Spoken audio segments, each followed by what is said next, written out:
The scene is set on a snowy night at a secluded cabin. Inside we see that a glass of wine has been spilled onto the floor. It is revealed that the wine was poisoned and it has been consumed by our protagonist in this story, a blonde man with long hair named Ian. In front of him stands a regal man, who says that because Ian is so strong he mixed in a stronger dose, and he should be dead in minutes. Ian looks up, wanting to know why this guy has betrayed him like this. He says that it is because our protagonist is too strong.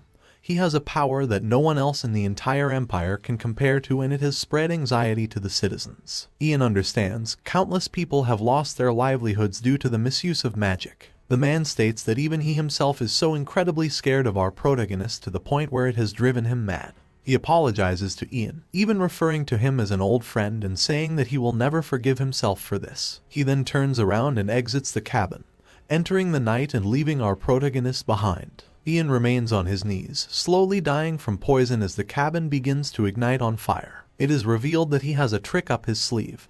He slowly removes a dagger from his shirt. While regretting everything he did in his past life, he researched a lot and came across a dagger with time magic embedded into it. If he stabs himself with the dagger before the poison reaches his heart, he will be able to have a second chance at life. He does just that, plunging it into his chest, driven by rage from the betrayal he has just suffered. The floor around him glows blue in the shape of a circle and a triangle, and weird voices chant out in an unknown language. This is it, his chance to go back to how things were before. His life and all his mistakes flash before his eyes. His mother's death, him meeting the emperor, and finally a flock of crows on the battlefield, picking at the bodies that litter the floor beneath his feet. The next thing he knows, he is in his childhood body, and there doesn't seem to be any wounds or injuries on his body. A woman calls out his name and he turns around to see his mother. She has long blonde hair and is wearing a corset. Ian is in shock. His mother, who had passed away, is alive again, and it seems like he has succeeded at traveling back in time. He turns around to look at the scene around him. There is a white tent with a white flag. Outside of the tent are a bunch of children lined up to be assessed on their skills. The people doing these assessments are the spiritual knights who decide if they pass or not. It has worked. Ian is no longer a dying man living his last moments in regret, but a child again, ready to do things different this time. Magicians are the foundation of this nation's empire, and in order to be trained, all children have to take the mana reaction assessment when they turn 12. The first part is the mana brain, which is responsible for the manifestation of magic, and the second part is the mana heart that controls and generates magic. Those who have both of these talents are admitted into the Magic Academy, and upon graduation they are treated like nobles. Ian has gone back 30 years, which is further than he expected. He spent so much time researching the dagger he used and was lucky he had it on him at the time of his death. The reason he was so interested in turning back time was because he wanted to clean his hands from the blood they were stained with. He killed numerous people in his old life. He was loyal to the emperor, who was his closest friend, named Ragnar, but it turns out the emperor was just using him and discarded him like trash in the end. Ian isn't going to let his life end so meaninglessly like that again. He tells himself that this time things are going to be different. He leaves his mother and begins to walk over to the spiritual knights. He approaches one of the guards and introduces himself as Ian Page from Mogrian village. The guard smiles and recognizes our protagonist as the son of Vanessa. He allows him to enter the tent but tells him not to ask too much questions to the magician inside. In the tent we see the magician. He has long black hair and a ponytail. He tells Ian to lower his head a little as he is going to use mana to stimulate his brain. Ian does what he says and feels a little dizzy for a moment, but it is only temporary. The magician smiles. He has discovered the mana brain and the mana heart inside Ian and says that his life is going to change for the better from now on. Ian doesn't seem happy about this information, probably because he was already expecting it. He tells himself that it is not enough for him to just get into the academy. He begins showing off his skills, lighting a fireball in one hand and manipulating water in the other, casting 2 spells at once. He tells the magician that he was just randomly able to do this one day. The magician can't believe it and asks if Ian is sure someone didn't teach it him. When Ian says no, the magician gets serious and leans forward, asking Ian to speak the truth. He is able to use interrogation magic that can determine if a person is lying or not by analyzing the body's reaction. He tells Ian not to lie or he will be known as a traitor to the empire, and his family may even get executed. Ian doesn't get flustered though and stands by what he said.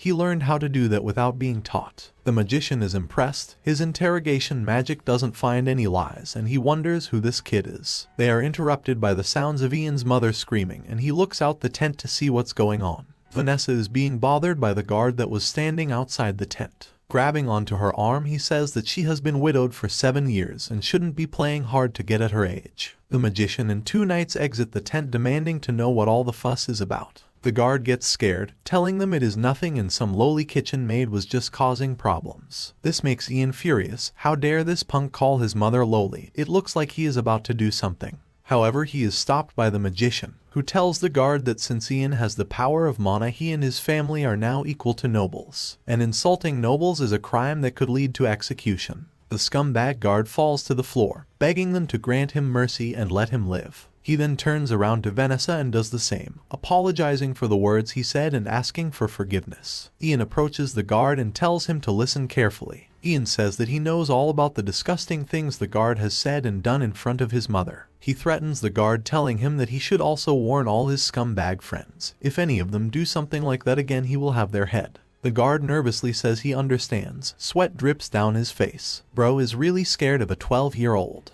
After all of this, Ian thanks the magician for helping him out back there. He says it was nothing and it is his job to protect fellow magicians after all. He gestures to the man next to him whose name is Lord Aaron. He is going to be guarding our protagonist and Vanessa for the time being while things are arranged. Aaron has a mustache upon his lip and a white cape on his back. He tells Ian that he is going to bring him to an inn where the Night Order is currently staying. They can live there temporarily. Ian holds the hand of his mother, agreeing to go with Aaron and start the next stage of his new life. The magician watches him leave and smiles to himself. He's impressed that someone is that intelligent and capable while being so young.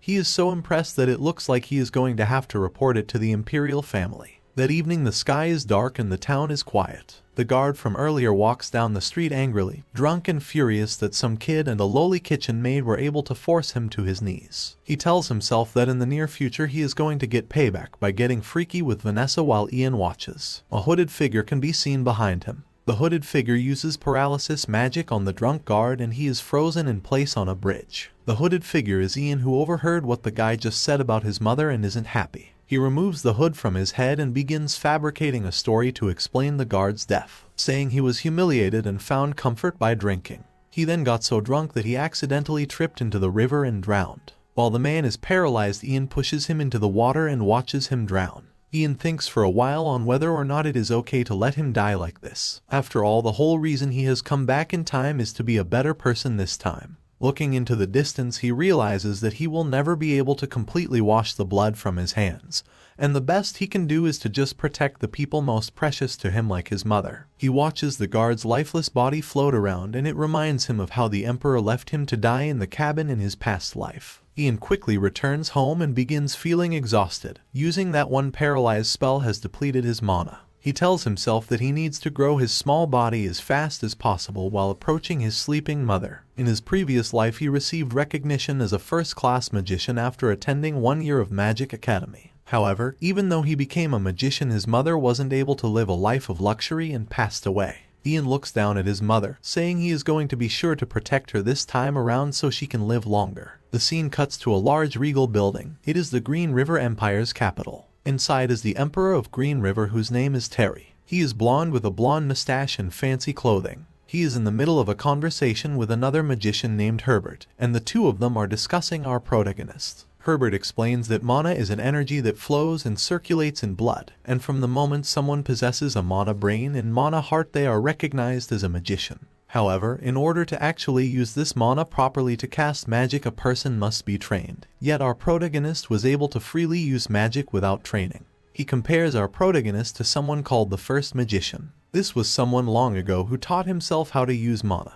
He discovered how to manifest magic by himself and became known as the First Magician. Terry scoffs, thinking that there is no way there is someone alive today using magic without going to an academy. Herbert agrees that it is suspicious, and even he finds it hard to believe what he has heard. He says he will be going to confirm it with his own eyes. The Emperor thinks to himself for a moment, knowing that if it is true, then our protagonist must possess a dangerous ability. He calls to the prince, who is standing outside and has been listening to everything. In walks the Prince of Green River. His name is Haydn, and he asks his father why he called for him. Terry says that since it has been 5 years since the prince has left the castle, he should go outside. Dude needs to touch some grass. Terry tells his son that he is going to give him 300 soldiers and 3 magicians, and he should go and collect a boy named Ian Page. For a moment he hesitates, thinking it foolish for him to trust his son with something so important. However, Haydn insists, saying he can be trusted and will complete the mission. The emperor tells him okay and that he should go and start preparing immediately. The journey to Mogrian is a long one.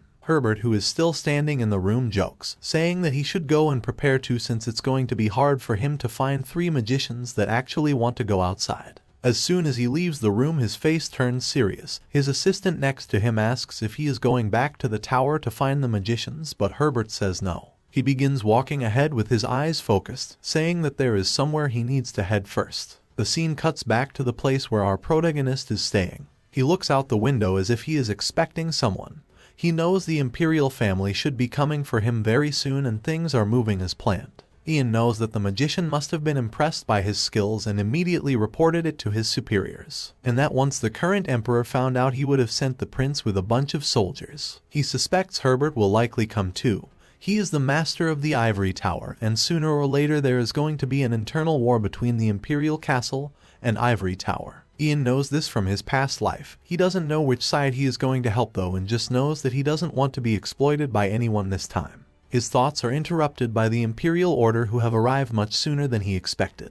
Outside he is greeted by the magician from earlier, who is holding a magic orb. He says that the emperor has issued an imperial order. Ian follows the customs and gets down on one knee while putting his fist over his chest. A message from the emperor appears from the magic orb and the magician begins to read it aloud. It states that the emperor has heard of the high abilities that have been displayed by Ian Page, and as he has received recognition as a magician in this empire, his name will be recorded in the Ivory Tower's registry. The emperor also invites Ian to visit him at the imperial castle, and he is sending his eldest son to accompany him there. Once the message has been read, Ian begins to rise to his feet. He is immediately greeted by a knight named Arnold, who informs our protagonist that he and his fellow knights have been assigned the honor of serving him, and will be escorting him to the Lord's castle while they wait for the prince to come. The Lord of the Mogrian territory, Marcus, awaits their arrival. He has a full beard and a fur coat. He looks over to his children, telling them to be mindful of their speech. Although Ian is young, he is still a magician, and the emperor is interested in him, so Marcus wants to leave a good impression.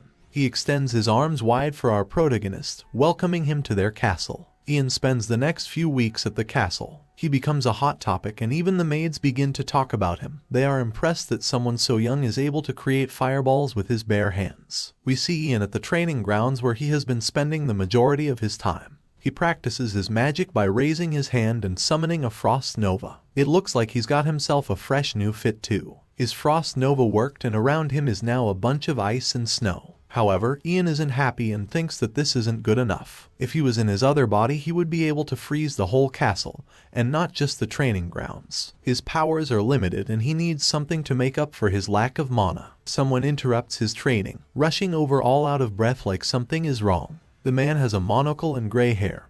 He asks for Ian's help, saying that the Lord Marcus has gone missing. He has yet to return after he went to hunt goblins yesterday. His son and all the knights that went too have also not returned. Ian tries to think back to his previous life to find out where they could be, but he is unsure. He knows it's not time for them to die yet. Lord Marcus died at a later date when he was assassinated by an enemy empire right before a big war. His son would abandon the Mogrian territory after his father's death to escape the war, and he would later be beheaded for his crimes. Each territory in this empire has its own stationed magician. Ian tells the man to go and ask their magician to help instead. However, the old man informs Ian that the magician that was stationed here has been assigned other missions and is not currently in the Mogrian territory. They are alone. Ian is shocked. It's rare that a magician would leave his assigned territory. He wonders if it is related to him and if he has altered the timeline by doing something. For example, he could be away giving information about our protagonist to Herbert the Tower Master. This could be dangerous. Ian's most powerful weapon right now is his ability to know what's going to happen in the future. If the timeline gets screwed up, then he would lose this weapon. Ian looks at the old man, telling him he will help them look for Lord Marcus, knowing that if the Lord dies, it will create dire changes to the timeline. He immediately gets ready to leave and puts on his cloak. However, someone calls out his name. It's his mother, who has heard what is going on and is worried that it is too dangerous. Ian is still a child after all. Ian tells his mother not to worry. He may be a child, but he is also a magician now, and he'll be back before she knows it. Lord Marcus's daughter also approaches our protagonist. She begs him to bring back her mother and father, saying she will do anything for him if he is successful, whether it be money, land, or servants, she will make it happen. Ian notices a specific ring on her finger and says that he will bring them back, but asks to borrow her ring as he can feel mana from it. He says it will help him in finding them, so the daughter agrees and hands it over. Ian puts the ring on his finger and can't believe it. It looks just like the one he saw in his previous life. It's known as the Mogrian ring, a low-grade artifact that increases the mana of the person who wears it. It looks like the Lord passed it down to his daughter. She tells Ian that she wants it back after, as it is important to her. With the ring now on his finger, Ian gets a party of knights and heads out to find the missing Lord. The Mogrian ring will make up for his lack of mana to a certain extent. The knights take our protagonist out to where they tracked Marcus to. There is a bunch of goblin corpses on the ground, but there are no humans to be found. The knights suspect that a monster must have caught them. Ian scratches his chin. They must have been ambushed by hundreds of goblins, and he needs to find them before it's too late. He begins to use his magic to summon a wolf. What he is doing is blocked by a bright light, and the knights watch in amazement. After the spell is cast out, appears a cute little wolf with a fluffy body and wagging tail. In Ian's previous life, a huge wolf appeared, but he guesses he isn't strong enough to summon a full-sized one yet. He points to some blood on the floor, asking the wolf to pick up the scent and follow it. The wolf does as it is told, getting a good sniff of the floor and leading the way. The scene cuts to Lord Marcus, who is still alive and slaying goblins. They are green and ugly, with long tongues, pointed noses, green skin, and red eyes. Marcus and his party are surrounded, and they are coming from all angles. If this continues, they will all be annihilated. Marcus turns to his son, telling him to escape to the castle while he distracts the monsters. While the two of them are talking, a goblin begins approaching from behind with a club in its hand. The son calls out at the last second, but it is too late. The goblin is already high in the air and is about to bring its weapon down on the Lord's head, who has his back turned to it. Suddenly, a flash of ice appears and all of the enemies are frozen in place. The green scenery turns to the Arctic, and everyone wonders what just happened. The ice came from Ian, who has arrived at the last second to save the day. Any longer and the Lord would have died and the timeline would have been ruined. Marcus is so surprised by the situation and the sight of a child saving him that he begins to pass out. When he wakes up again, he finds himself back in the castle with his daughter by his side. She explains that Ian saved everyone, and the Lord and his son have both been asleep for 2 days straight. The old man from earlier enters the room and is glad to see Marcus is awake. He appears to be a butler, and his name is Hogger. He explains that 12 soldiers didn't make it back, and Marcus is upset by this news. He asks where Ian is now, as he would like to meet with him. Hogger leaves right away, rushing to the training grounds where he finds our protagonist. He says the Lord has woken and he would like to meet him in the reception room. Apparently there is a lot he wants to talk about. Ian looks a little confused as to what he could possibly want, but follows Hogger inside. Here he finds Marcus and his son, whose name is Lobai. They thank Ian from the bottom of their hearts for saving them. The Lord says he protected both Mogrian's current and future leaders. Not only this, but he also protected the territory by defeating the goblins, and he wouldn't feel right if he didn't repay him for this. He gestures to a box on a nearby table, giving it to Ian as a reward. Ian opens it and finds the Mogrian ring that he borrowed inside. Marcus heard that Ian had felt mana in it earlier. He thought it was just an old family treasure and asks what kind of power it possesses. Ian explains that it is just a ring that gives the wearer the power to increase their mana, and it helped him greatly in defeating the goblins. The Lord says he can keep the ring, and he should think of it as a token of promise that from now on the Mogrian family will serve him forever as an eternally honored guest. Ian is always welcome to visit, and they will always stand by his side whenever he is in need of help. Marcus and Lobai lower their heads, saying that this pledge will last for future generations and will go on for 1,000 years. Ian is grateful and asks the Lord if there is an alchemist in this territory who is skilled in making elixirs. Marcus informs him that there is an alchemist named Letio in a place called Royd Village. He was originally from the capital but moved further north because of a rare medicinal herb. Ian heard of the name Letio in his previous life. He knows that he needs to get his hands on some elixirs that can help make up for his low mana levels. He heads out with a small group of knights to find this Royd village that the Lord told him about. When they reach there, they become shocked at what they see, and one of the knights points over to the village. It's completely on fire and is in the middle of burning down. Something bad is clearly happening.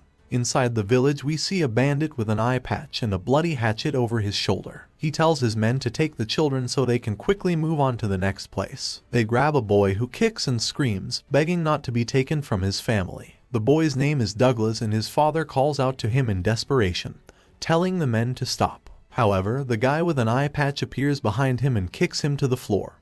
He keeps his foot on the father's back so he can't move. Douglas continues to struggle, trying his best to get free of the villain's grasp, but it's no use. The guy with an eye patch pulls out a knife, saying he is going to kill Douglas's father to punish him for putting up a fight. He gets ready to swing his knife. A sudden piece of ice comes seemingly out of nowhere though, striking the villain in his back and taking him out. Douglas can only watch, still stuck in the grasp of another man. The remaining villains all look over wondering what just happened. A piece of ice really just appeared on a sunny day. More pieces of ice begin to rain down from the sky, like they were sent from God himself. The men all flee in terror, not wanting to die like their leader. It is revealed that this ice has come from our protagonist, who is perched on the edge of a nearby cliff looking down on the situation. It seems like his new ring really does help and has increased his mana a bunch. He looks down at it, wondering if it allows his mana capacity to reach that of a third-class magician. He walks down to join the people in the village who are mourning over citizens who were killed by the bandit attack. Luckily none of the knights were injured. Ian wants to know if the alchemist they came for named Letio managed to survive. He hears someone in the distance calling the alchemist's name and he immediately turns around to see who it is. It's Douglas, and it seems like his father is the alchemist our protagonist has came here for, but he is in bad shape.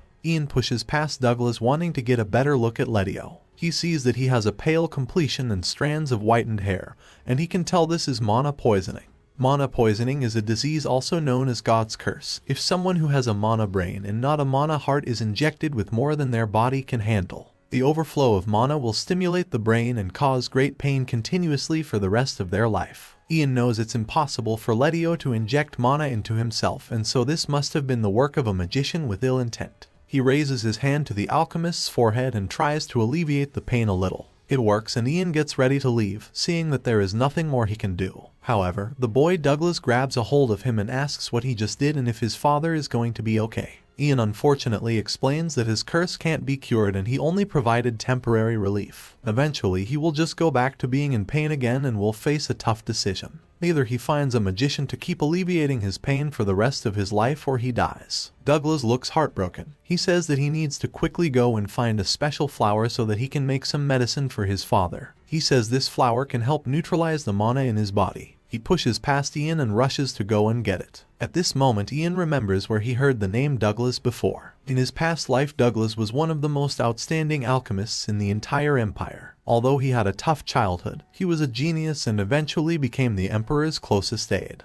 However, he had a deep hatred for magicians after his father was poisoned by one, and may have even been the alchemist that helped to poison Ian in his past life. After realizing this, Ian turns around and catches up to Douglas. He grabs a hold of him and tells him that he can't go into the forest alone as there might still be bandits out there. Douglas objects, saying if he doesn't get this flower then his father will die. A tear runs down his cheek. Seeing he isn't going to stop, Ian uses his magic to put the kid to sleep. After a few seconds, he is out cold and collapses onto Ian's shoulder. He takes the kid to a discreet location behind some bushes and lays him down, thinking about what he is going to do. He looks at the boy thinking that he should just kill him now. That way the poison will never get made in the future. He quickly pulls himself together. The timeline could get screwed up if he acts too rashly. Douglas possesses the talent to become the best alchemist in the history of the empire, and our protagonist might even be able to convince him to join his side. However, even if he does this, there is still no guarantee that he won't betray him in the future. Ian's thoughts are interrupted by one of the knights that has come over to check if he is okay. He notices Douglas on the floor and is confused. Ian says that he just put him to sleep because he was about to do something reckless while there is bandits about. Ian tells the guard he can carry him back to the village now, then he begins walking away into the forest. When the knight asks where he is going, Ian says there is something he needs to do alone. The scene cuts to nighttime back in the village. Letio approaches Douglas, who is awake now and lying in his bed. Letio has heard from a knight that he tried to do something stupid earlier. Douglas explains that he just wanted to find a flower that could help. Letio shakes his head, telling his son that it was reckless to try something like that when there are still bandits around the village. Douglas gets angry. Rising out of the bed, he asks what else he is supposed to do. The two of them have been searching for this special flower for over a year with no luck. If they don't find it, then Letio will die. Douglas begins crying, wondering if this flower even exists. Suddenly, a voice calls out to them from outside. They both turn their heads at the same time, asking who's there. It's a cloaked man who says he heard they were looking for a flower known as Reindeer's flower. The man enters the building and removes his hood. Of course, it is our protagonist who apologizes for disturbing them. He introduces himself and puts an object down on the table. Letio looks speechless when he notices exactly what it is. It's Reindeer's flower that has been encased in ice. Ian must have found it in the forest earlier. Ian says he will give them the flower if they answer a question first. He wants to know how they learned about a flower like this whose effects are unknown to others. Letio reluctantly reveals that he read about it in a book that was passed down by his father. It sounds hard to believe. However, he pulls out this book and flips to a specific page. Then he begins reading from it. Reindeer's flower is a plant that can neutralize mana and can only be found in the northern lands. It has 12 deep purple-colored petals, and its leaves and stem are very poisonous. If you pull it directly from its roots, it will wither immediately, so gathering and cultivating it is almost impossible. Letio explains that his father researched alchemy too, and it is a family business. Ian assumes that this must mean that he knows about this flower's other use, which is that it acts as a deadly poison to magicians who possess both a mana heart and mana brain. Letio insists that his family would never make elixirs that could be used to harm people, and he won't be poisoning any magicians ever. He even swears it on his entire family's honor. Ian looks over to Douglas on the other side of the room. He looks a little nervous at the topic of conversation being discussed. Ian picks up the flower and begins to melt the ice.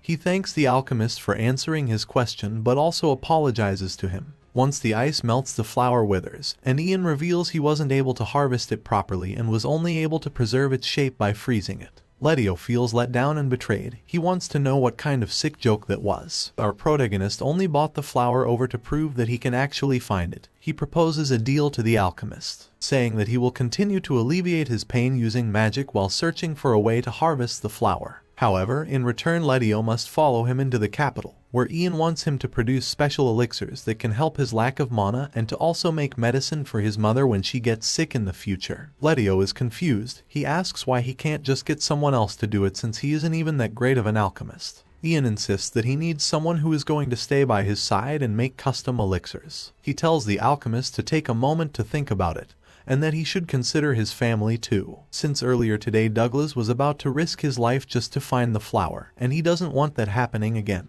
Letio goes up to the side with his son to discuss things, and our protagonist watches them. He thinks about what happened in his previous life. Back then, Letio died due to an evil magician and Douglas was captured by bandits. This is what led to him meeting the Emperor Ragnar and hating magicians, and eventually what led him to creating the poison that killed our protagonist. Ian watches them closely, telling himself that he isn't going to let any of that happen this time, and he is going to make sure they both live good lives. The next morning comes around and Ian is getting ready to return to the capital. One of the knights approaches him and tells him all the preparations are complete and they can now leave. Ian hangs his head in disappointment. He still hasn't gotten an answer from the alchemist and assumes this must mean it is a no. Right as he is about to leave, the door opens and out comes Letio and Douglas. They have reached a decision and are going to come. After all, they don't have any other options, so they have to give it a try. Douglas looks over to Ian and asks if he will really be able to cure his father of his curse. Ian smiles and says that he promises. A deal is a deal. This makes Douglas happy and he says he is going to call our protagonist boss from now on. Ian finds this a little weird but allows it. He finds it weird seeing Douglas so cheerful, since when he knew him he was always so grumpy. One of the knights speaks up, saying they should head back to the Lord's castle immediately. He has just received word that the Prince Haydn has crossed the Gamas River and will arrive shortly. Ian is surprised to hear they are there so quickly and that they have only just contacted them. He tells the knight that he will need to borrow his horse if he is going to make it back in time. He approaches the mighty steed and uses his magic to tame it, asking it to take him back to the castle as fast as possible. The horse lowers itself to the floor, making it so Ian is able to climb onto the saddle. Once on his back, he turns to the alchemist and the others, telling them to take their time and that he is going to go ahead. He prepares himself to ride off into the distance. We cut to the prince, who is traveling in a white carriage surrounded by soldiers. Inside the carriage, Prince Haydn seems to be in deep thought about something. He remembers a conversation he had with his father before he left. His father told him that one of the other princes has started to become close with the Tower Master Herbert. The Tower Master has a lot of influence and who he sides with is very important. He says that currently Herbert is more in favor of the fifth prince taking over the crown instead, whose name is Ragnar. The Emperor tells Haydn that if he doesn't want to lose his position to his brother, then he better not screw this up. He needs him to do his best to get Ian on their side. Haydn remembers this conversation while in the carriage and it makes him stressed. He's angry that the magicians at Ivory Tower don't support his claim to the throne, and instead they want his brother Ragnar to take his place. He thinks to himself about what he is going to do when he finally becomes emperor, saying that he is going to get rid of all those annoying magicians at Ivory Tower along with their tower master Herbert. It is also revealed that Prince Haydn didn't tell the Lord Marcus he would be coming until 2 days before his arrival on purpose. He smiles to himself, wondering how the great Mogrian Lord is going to prepare for his arrival with only 2 days' notice. This dude just seems like an all-around terrible person, I'll be honest. Currently at Lord Marcus's castle there is a lot of panic and rushing. Marcus orders his maids around telling them to make sure there isn't even a speck of dust anywhere. It needs to be perfect for the prince. He had no idea they were arriving so soon and has had barely any time to prepare. The butler Hager approaches, informing him that most of their party has arrived and the prince won't be far behind. However, they are still unable to locate our protagonist and it seems like he isn't going to make it in time. Marcus holds his head knowing he is going to have to greet the prince without Ian, who is the entire reason he is coming. It doesn't take long for Haydn's carriage to pull up, led by numerous horses and knights. He steps out like he is about to walk the red carpet, with a long white cape and a blue jacket. Marcus still looks nervous, knowing our protagonist is nowhere to be seen. Luckily, the horse shows up at the last second, with Ian lying on its back like he has been sleeping. He raises his head, apologizing to everyone that he is late. Ian gets off the horse and steps forward with Marcus to greet the prince. Haydn looks down at him, asking if he is the child magician that everyone keeps talking about. Ian just remains silent. It's been a while since he has seen Prince Haydn's face and he takes a moment to take it in. He also recognizes some of the guests he came with. One of them is a girl named Cecilia who was a spy from another empire in his previous life. Everyone enters the castle and later we see Haydn drinking some wine next to a knight. He is the captain of the 2nd Imperial Knight Order and his name is Oliver. Prince Haydn is annoyed and says he hates everything here except for the wine and he doesn't like our protagonist either. Oliver just stays quiet, not wanting to say anything that could make the prince more annoyed. Elsewhere in the castle is Cecilia. She is a spy from the Cold Wood Empire. She has been given orders to confirm if the rumors about Ian are true, and if they are she must capture both him and his mother alive and bring them back to the Cold Wood Empire. She looks around but can't see him anywhere, so she begins to wander around trying to find him. She finds Ian outside at the training grounds. It's the middle of the night and bro is still out here. Cecilia smiles to herself while sneaking up on him. She decides to check if he is really as strong as people say and prepares a magic attack. She decides to just use a weak attack and sends a bunch of magic missiles down onto Ian. He reacts quickly by putting up a shield. He then turns around asking why she would greet someone in this way. The woman smiles, saying she was just playing a prank on her junior. Ian gets serious though, addressing the woman by her full name, Cecilia Coldwalker. This wipes the smile off her face as she realizes her cover is blown. She asks Ian how he knows her name. Ian's face appears sinister. Of course he knows her name. He was the one who got rid of all the Coldwalker spies that were hidden in the Empire in his previous life. He slowly begins approaching her, while naming the names of all the spies that are here. Cecilia backs up in shock, thinking that Ian is crazy and she definitely wasn't expecting him to know all of this. Eventually she realizes that Ian is just a kid though, and she is a much older magician. She smiles and prepares to launch a fire attack, sending a curtain of flames out in front of her where our protagonist once stood. She says that even if he knew she was a spy, it was foolish of him to reveal that he knew. She assumes he is dead until a foot steps out from the flames. He is very much alive and smoke evaporates from his body.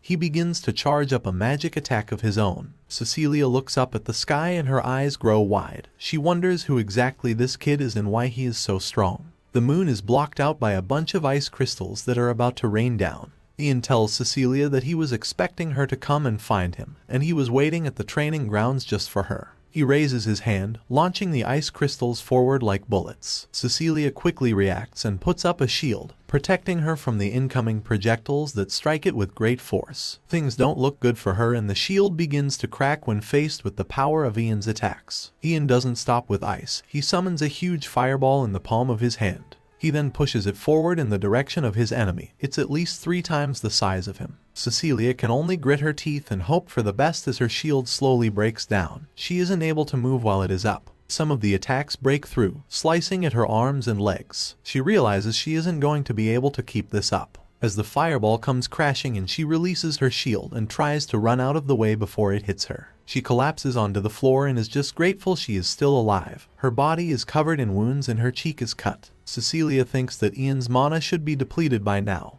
and someone will for sure arrive after hearing the commotion, so she should be okay. Ian slowly approaches and says he is going to expose her to everyone, telling them that she is a spy. Cecilia smiles, knowing that there is no evidence to prove something like that and there's no way people are going to believe a kid over her. Ian smiles too though, saying that he has evidence on the Coldwalker spies that even she doesn't know about. It doesn't take long for the Night Captain Oliver to arrive along with others. He asks what happened. People rush over to Cecilia to check on her injuries, helping her up off the floor. Ian speaks up, saying that he caused all of those injuries. Everyone quickly turns their heads to look at him. He continues, making up a lie that he saw Cecilia talking to someone wearing a mask, and when Cecilia spotted him she tried to kill him to shut him up. Oliver finds this hard to believe. However, Ian claims that he has proof. Apparently Cecilia has a special marking branded on her body that all Coldwalker spies have. Oliver demands that Cecilia has her body searched for this marking, which causes an uproar. Two men stand in front of her saying that this is inappropriate. He claims that they are all just magicians that were sent by the Ivory Tower. However, Oliver pulls his sword. The prince is staying here and he will get to the bottom of this incident to make sure it doesn't put him in danger. He signals to some other knights to come over and search Cecilia. They do as he says and there is no more arguing.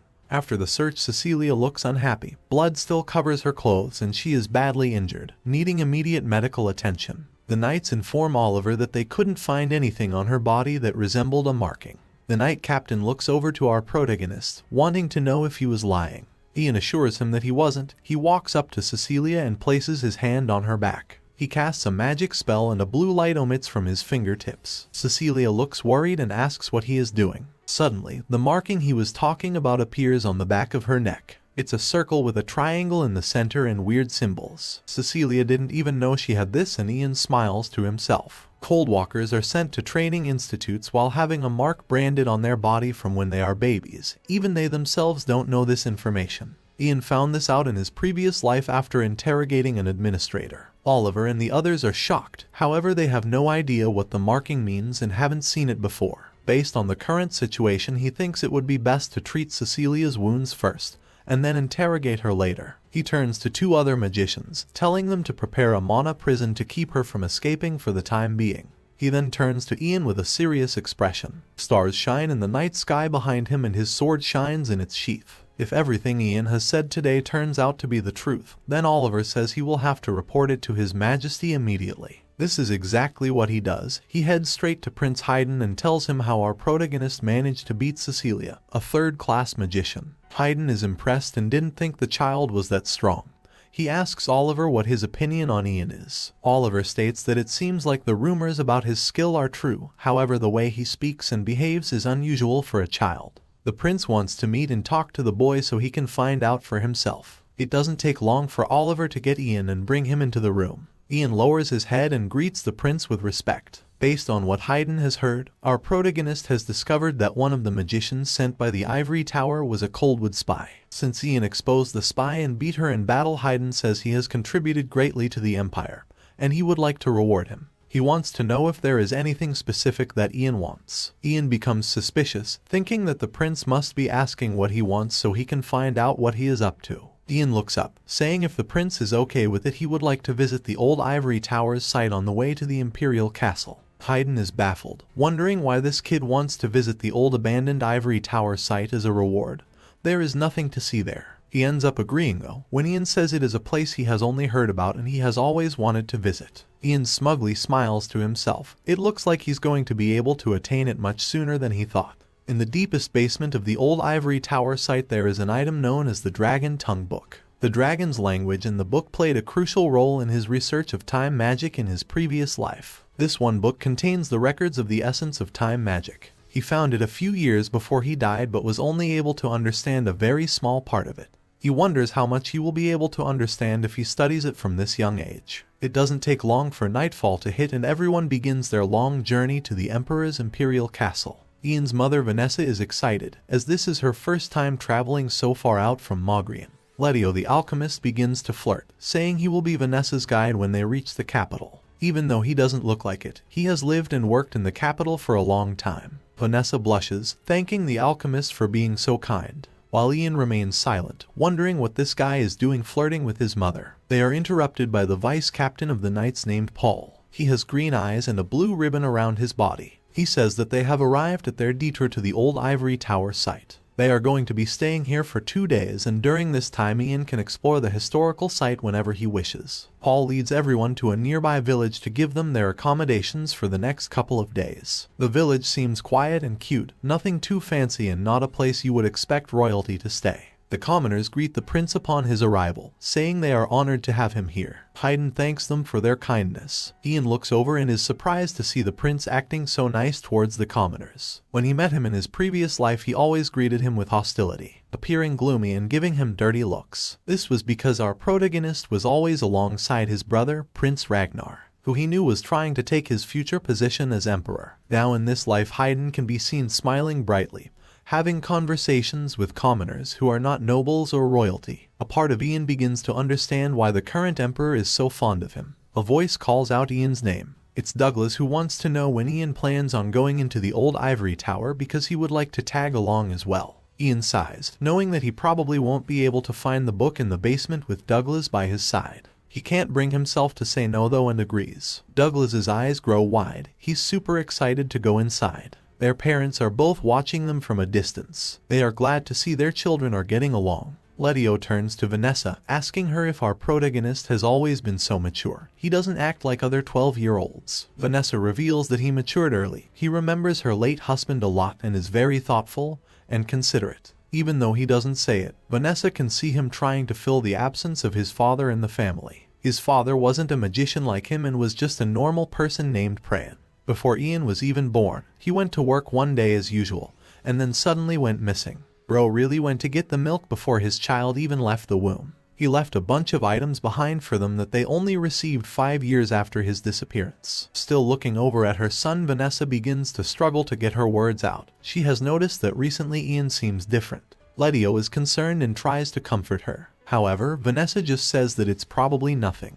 They get ready to go to sleep for the night as it's going to be a busy day tomorrow. In his previous life, Ian traveled by following the wind and the stars. The unifying war had ended and he had left the ivory tower and emperor's side. He spent his days traveling around without a destination in mind. This was how he stumbled upon the old ivory tower site and the book in the basement. He wonders if it was a pure coincidence or if there was something there that was calling out to him. Here he stands in the same place but in his childhood body. It looks exactly like it did in his previous life. 300 years ago, a war between the ivory tower magicians and the dragon's descendants took place here. The dragon's descendants were known as Dragonians. Their gargoyle squad and powerful black magic was strong, and it seemed like they were going to defeat the Empire. A skilled magician and the prince of the Empire at the time named Mitchell led the ivory tower. They actively suppressed the Dragonians and annihilated the gargoyles, protecting the peace within the Empire. After the war, Mitchell refused to become emperor, and instead became the ivory tower master. He built a new tower in the current capital, and this old one was abandoned.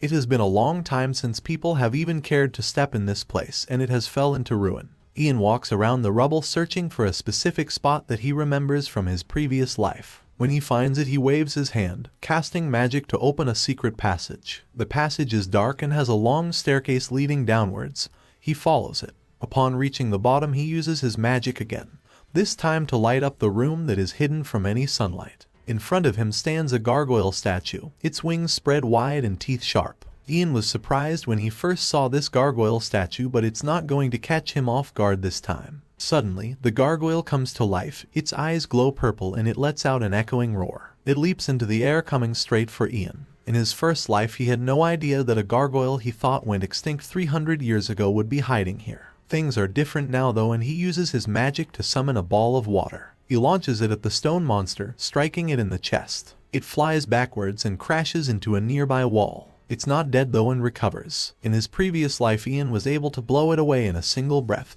but with his current abilities, he is going to have to use more power. The gargoyle comes charging in again, eager to cause harm to our protagonist, who readies his next attacks. He summons his ice spears to shoot out of the ground and pierces the gargoyle's rocky body. He then uses a lightning attack to zap the beast. Bolts of yellow electricity crash down from above. That seems to have done the trick and the gargoyle has stopped moving. Ice surrounds it and smoke comes from its body. After it is defeated, another secret passage opens up to Ian's right, which is exactly what he expected to happen. He jumps into the hole, using his magic to stop him from taking fall damage. He has found what he came here for. The book sits alone on a nearby surface with a light shining down on it. Ian has reached the Great Dragon Tongue book sooner than he expected. He has no idea who put it here. Whether it was the dragons or the first magician, it doesn't matter, because it is his now. He holds the book in his hand. It is written in Dragon Tongue, which is an unknown language that he wasn't able to fully decipher in his previous life. If he could understand it in this life, then there will be no limit to his power. Ian becomes shocked though when he opens the book and discovers that all of its pages are empty. He begins frantically flicking through it, wondering what could have happened. He realizes that the pages are probably empty because he already used the book in his previous life. Using it to turn back time probably erased everything.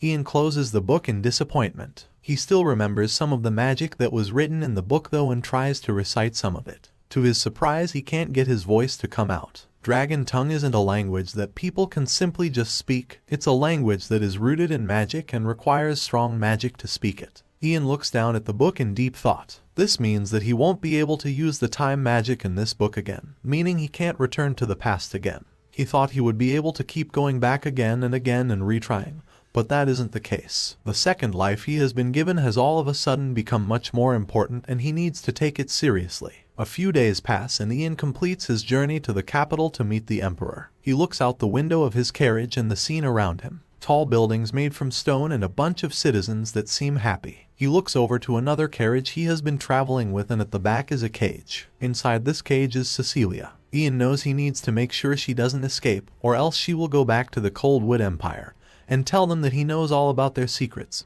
which would cause problems for our protagonists. The party continues riding into the capital, making their way to the Imperial Castle, until they are blocked. It is Herbert the Tower Master, who is standing at the gates alongside a row of magicians. He demands that they stop. Oliver gets off his horse, asking what authority Herbert has to be blocking the path to the castle. The Tower Master explains that he has a direct order stating that he is in charge of everything related to Cecilia's investigation. Oliver seems suspicious, wondering how he managed to get an imperial order for something like that before she even arrived in the capital. Herbert puts his hand on the knight's shoulder, saying that all rebellions should be dealt with as quickly as possible, and that the Ivory Tower will handle this interrogation. Oliver knows something fishy is going on but can't argue with a direct order. He tells his men to hand over the criminal Cecilia to the Tower Master. Upon hearing the word criminal, Herbert turns around seriously. He says that she has not yet been proven a criminal and so should still be treated like a regular magician. He tells Oliver to be mindful of how he speaks towards her. The other knights aren't happy with the situation either. They worked hard to catch Cecilia, and the Ivory Tower magicians are just going to take her away. Ian looks over and understands what's going on. He knows that the Ivory Tower isn't trying to protect her just because she's a magician. They just don't want the knights interrogating one of their own. He knows that Herbert will probably just lock Cecilia up in the deepest prison, and it will be near impossible for her to escape from that place. He looks out the carriage with his mother, not bothered at all that Cecilia is being taken. Someone approaches our protagonist, saying they need to visit one more place before going to the Imperial Palace. They go there and it is a large regal mansion, with a water fountain at its center. Ian recognizes the mansion. In his previous life it was gifted to him by the 5th Prince Ragnar. This time it is Prince Haydn who is handing it over. He tells Ian that the Emperor specially made arrangements to give him the mansion during his stay. Ian is grateful. He lowers his head and thanks His Highness for his generosity. He didn't get the mansion until he was 26 in his previous life, yet here he is as a child. Haydn tells Ian that his family can stay here with him for the time being, but now the two of them must go to the Imperial Palace to see the Emperor. Ian understands, but asks if he can show his mother around his new mansion first. Haydn accepts and Ian takes his mother inside. She is stunned by everything she sees. It's all so expensive and shiny. She becomes even more stunned when Ian tells her that this is going to be their new home. No matter how great of a magician he was in his previous life, he couldn't bring her back to life. Now that she is alive again, things are different, and he is going to do all the things he wanted to do before. He was never able to see her living a normal life and vows that this time he is going to make her happy. Vanessa can't believe her own eyes. She says the place is so big that she has no idea how she is going to clean it. She really is a true mother, thinking only about cleaning. Ian informs her that she isn't going to be doing any housework. She is going to be so comfortable that she won't even think of having to clean. The new mansion is nice, it has many windows and white brick with a blue roof. However, it is now time for Ian to meet the Emperor. He heads over to the Imperial Palace, which is much larger, red banners hang in multiple places and everything is perfectly symmetrical. Ian is nervous. Even in his previous life he was never able to meet the current Emperor alone because by the time he had graduated from the Magic Academy the Emperor was already on his deathbed. He was said to be someone with outstanding judgment and wisdom and Ian is looking forward to learning about him. While walking through the palace he spots a familiar room across the courtyard. It's the room of the 5th Prince Ragnar. He was the son of a concubine. He resembled the Emperor in appearance but his personality was completely different. He was cold-blooded and merciless. Ragnar was our protagonist's old friend and worst enemy, the man that poisoned him at the start. Ian continues walking. Clenching his fist he wonders what he is going to do with Ragnar when he sees him again in this life. They arrive at the Emperor's room and the guard gestures towards the door telling him to enter. His Majesty awaits. The white and gold doors swing open and Ian stands in a fancy outfit. The time for him to meet the Emperor has finally arrived. The Emperor sits on his throne. It's tall and made from white marble with red cushioning. Upon entering, Ian immediately kneels down to the ground. As a humble servant he wishes the Emperor health and peace. The Emperor Terry tells him not to try so hard and to rise. Ian has achieved so much in so little time and there is no need for him to use manners. Ian does as he says, remembering that the Prince Ragnar said the same thing to him in his previous life when they first met. Next to Terry is his son Prince Haydn who waves and smiles, asking if our protagonist likes his new mansion. He does. It's more luxurious than he ever could have imagined. Sweat drips down his face as he is still nervous in the presence of the royals. Terry asks if Ian knows the reason he has brought him here, and the reason he was gifted a mansion as soon as he arrived. Ian doesn't know what to say. Should he be more direct and speak his mind or hold back and be respectful? He remembers the Prince Ragnar liked people that were honest and straightforward, and there is a high chance the Emperor is the same. However, he ultimately decides it is too soon for him to act so confidently and for now he should just continue acting like a 12-year-old. He replies to the Emperor's question, saying that he thinks he bought him because he's a little talented. Terry folds his arms, asking if Ian really thinks he went through all this trouble just because his magic abilities are unusual. Haydn snaps at his father to be more patient. Ian is just a child that doesn't know much about politics. Terry sighs. It's true that he called our protagonist here because he thought highly of his talents, and he was a great help to the Empire in catching the spy. The Emperor sits on his throne saying that Ian should be rewarded for his achievements regardless of his age, and that is why he is here. He asks what he wants. Ian looks down at the floor. He was expecting a reward from the Emperor, and has spent a lot of time thinking about it. If he was an adult, what he is about to ask wouldn't make sense, but since he is just a child, he can get away with it. He tells Terry that he would like to go sightseeing around the Imperial Palace, so he can tell his mother about all the beautiful things he sees. The Emperor finds this request a little unusual. However, Haydn informs him that he also asked to go sightseeing at the old ivory tower, and it must be a passion of his. It's normal for children to be curious after all. Terry grants our protagonist's wish and hands him an imperial seal. It's golden and shaped like a ticket. Using this he should have access to most of the Imperial Palace, and if he shows it to a royal guard they can guide him around. The Emperor continues, saying there is more stuff he would also like to reward Ian with. He has his servants bring in a giant chest filled with gold. I don't know how they carried that thing, it looks really heavy. He also gifts Ian a bunch of maids, saying he will send them to his mansion to make sure his stay is as comfortable as possible. Ian can't believe it. It looks like his mother isn't going to worry about cleaning anymore. He thanks the Emperor for his kindness and leaves. He closes the door behind him and takes a deep breath. The Emperor sure is different from the others, and Ian seems to think he is suspicious of him. He begins walking off, assuming that the Emperor must be like that with everyone, just like Ragnar was. For now Ian needs to get a move on. He doesn't have much time and wants to use his imperial seal. He goes outside and shows it to a guard, asking if he can show him the way to the garden. The guard obliges. After some help he arrives in the place he wanted to go, the imperial family's safe haven. He remembers it from his previous life. Ragnar described it as a sacred place where people would serve the Emperor and Empress, and only the most elite can enter. Ian sneaks inside. He peeks around a corner trying to see if there are any guards around. There are a few, but they are all sleeping. They've got to be the worst guards ever. Ian sneaks up to them and uses his magic to make sure they are really unconscious. He then begins to walk around looking for something. It's unclear what he wants, but he knows it's somewhere around the first Emperor's coffin. It takes a while. He checks everywhere using his magic to light the way until he eventually finds it. His eyes grow wide and he is unable to even believe what he is seeing. This is the whole reason he wanted to explore the palace. The item he has found is stone heart mushrooms. They are brown and capped and are sticking out of the floor next to a coffin. Ian rushes over there and harvests them. He puts them inside a brown bag thinking that this should be enough for what he needs. Suddenly he hears the voices of two people talking nearby, and they are approaching. He quickly turns off his magic light and hides, wondering who it could be. It's a magician and he seems to be worried that he shouldn't be in this place. The person he is talking to is one of the princesses, Princess Harry, who has long blonde hair and a blue jacket over a white dress. She assures the magician that they both have legitimate reasons to be here. At the moment it is unclear why they are down here, and Ian secretly spies on them for a while. The magician, whose name is Kevin, is worried and thinks the ivory tower should know about what they are doing. However, Harry insists that they can't find out as it would be too dangerous. Kevin asks her if she has memorized the basic spells that he taught her, and the princess smiles,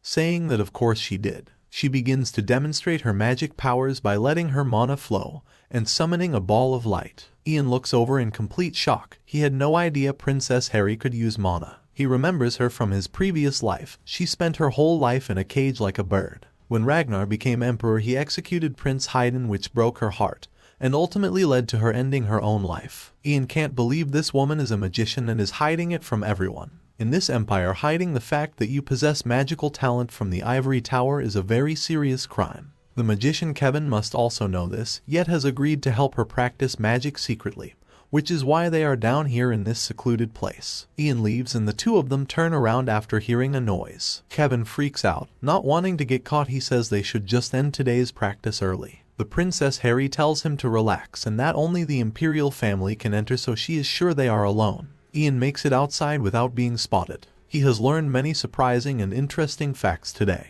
To think that the princess has committed a crime by hiding her talent. He realizes that she probably did this because she is scared of the ivory tower. The Tower Master Herbert clearly wants her brother Ragnar to inherit the throne, and having a powerful magician in the family could change that, even making her a target for assassination. Ian continues with his day, exiting the garden and thanking the guard for showing him the way earlier. The guard asks if he enjoyed himself, to which Ian replies that he did with a smile on his face. He rushes back to his new mansion ready to make use of the mushrooms he just found.